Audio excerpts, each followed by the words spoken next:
There's a certain joy in seeing a new generation of players coming through that are absolutely enthusiastic. They have fantastic technical ability.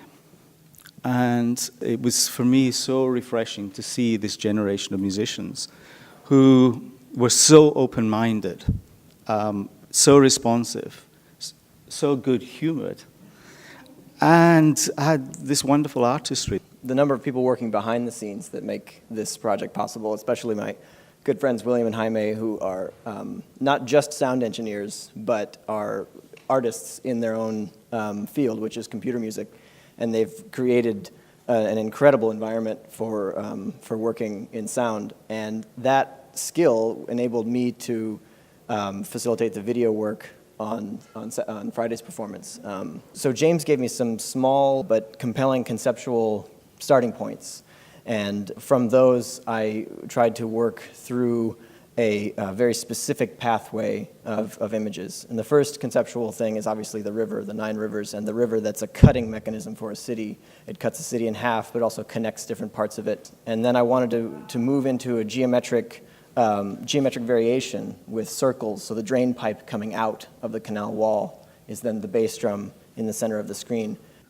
I think one of the things you would recognize if you saw the performance 10 years ago and the performance last night is that Steve is obviously in the same terrain.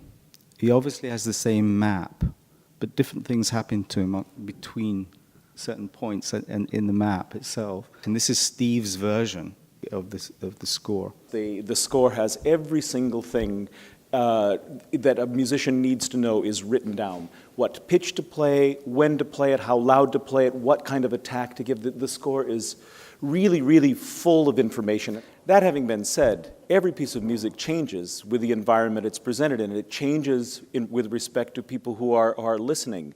We're in a much closer environment. So one feels the listener, and that changes the art of performance. Likewise, every performer brings an interpretive stance, a personal take. Now, is there then a right way to hear this piece? And the answer, of course, is absolutely not. And the instability comes from the great gift that a composer like James gives us, and that is the chance to create our own piece out of the piece that he is offering. And so in one way, a performance is exactly like the Heraclitus quote about a river, that you can never step in the same river twice. The river never goes away, and it's never the same. It's really the same thing with the performance of a piece of music.